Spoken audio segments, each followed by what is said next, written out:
Hey guys, so here I am down in East Clare on the banks of Lough Derg, and I'll show you exactly what I'm looking out at now.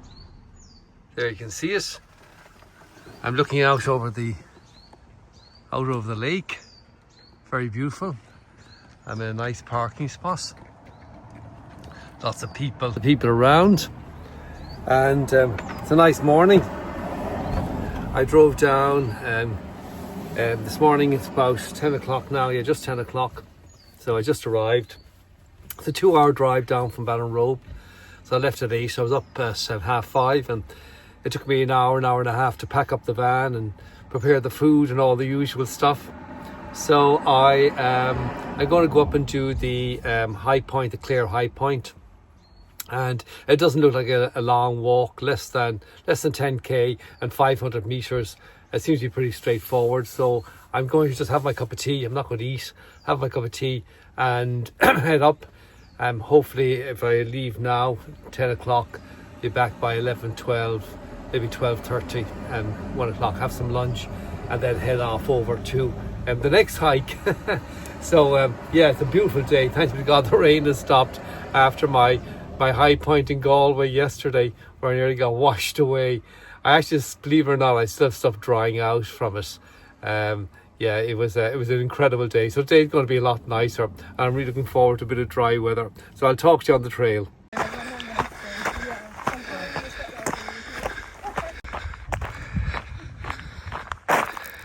Just the exercise of this, yeah. But then I was saying to him that, I'd probably,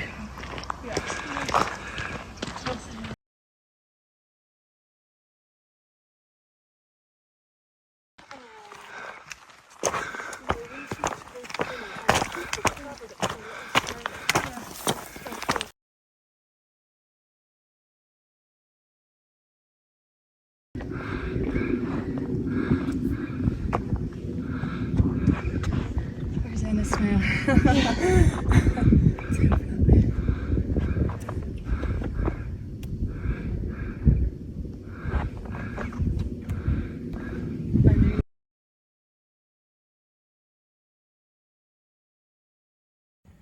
Hey guys, so I'm back, just waiting for the kettle to boil for my cup of tea. So what can I tell you? It was a lovely hike. First thing, the difference between being out on a lovely day like today, where the sun is shining, a little bit of cloud cover, which is lovely, gentle breeze, dry track. I mean, what a difference. I wore my Hoka Speedo 7 and I was glad of the grip, and I'll tell you why in a minute. And I brought my poles. I didn't bring a backpack. I didn't bring any water or anything. I just brought a bum bag with my phone and my so I could take my photographs, my glasses, my wallet and things. So the walk was lovely. Ellie scored as, I think, moderate. I would have scored as a little bit more than moderate and I'll tell you why in a minute. You start off and you walk up from here up to the Moylussa road into the forest, and you walk up a kilometre and you get to their car park, and then you sort of follow the path, the Moylussa road like that, it winds for a little bit, and then you head off and you do this straight up, and you keep crossing the Moylussa road as you climb up on the mountain, and it's lovely. It's a lovely oops, hang on a sec. I had a quick break there for a second, guys. The kettle boiled and I made the cup of tea. So you cross all the Moylussa road, you have this lovely path up through the woods, and it's very, very nice. It's quite narrow, but very, very nice. There were a lot of people out, which is sort of interesting. I say I met more people on this walk than I have in all the walks I've done so far this summer.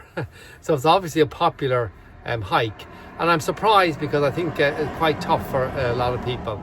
So you get onto the Moylussa road, and you sort of winds up and you follow it up, and eventually you come to the turn off to climb up to the summit.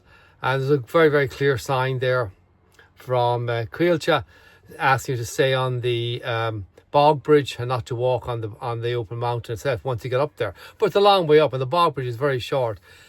The bog bridge itself, just to the summit and to the stone with the marker on it. It's very simple. It's not long at all. Maybe a few hundred meters, maybe half a kilometer.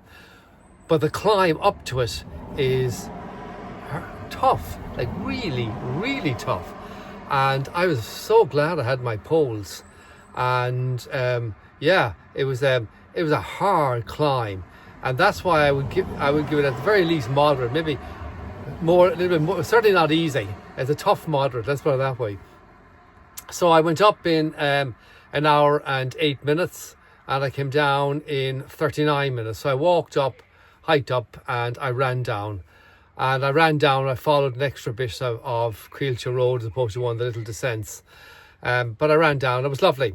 550 meters, and yeah, it doesn't sound like a lot, but it felt like a lot.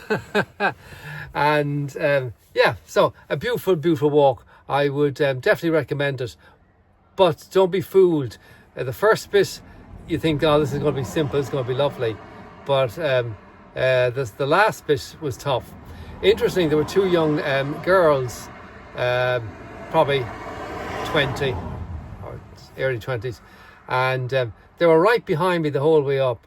And so I stopped a couple of times and, God, you're really fast walkers. Do you walk a lot? And they said, not really. I said, are you runners? They said, no. And it must be just youth. They were right behind me the whole way up. And you know, I'm a fast walker, and I'm fast on going up the hills with my poles, but they were just right behind me the whole way up. So yeah, what can you say? You know, I'm not 20 anymore. It's just interesting to see the difference that it makes, that age makes, how much stronger they are. And they'd no pose, they just kept walking up. I was really impressed. So that's it. Lovely walk. I'm not sure where I'm going now. I go sit down and work out my route. I think it's down to either down to the Galtimore or the Lockmill Downs, or down to Kerry. I'm going to look and see which one's going to be, which way I'm going to go. Probably go to Kerry and do the highest mountain in Ireland, Carnthool. I've never been up Carnthool, and I've intended to go many times, but every time I went there it was cloudy or pouring rain or whatever. So maybe we've got good weather coming now for a few days. Maybe I'll give it a go. So that's it, guys. All's good. Go and have a shower, have a cup of tea, have a shower, have a bite to eat, see where I'm going to go next, and then go there. Talk to you soon.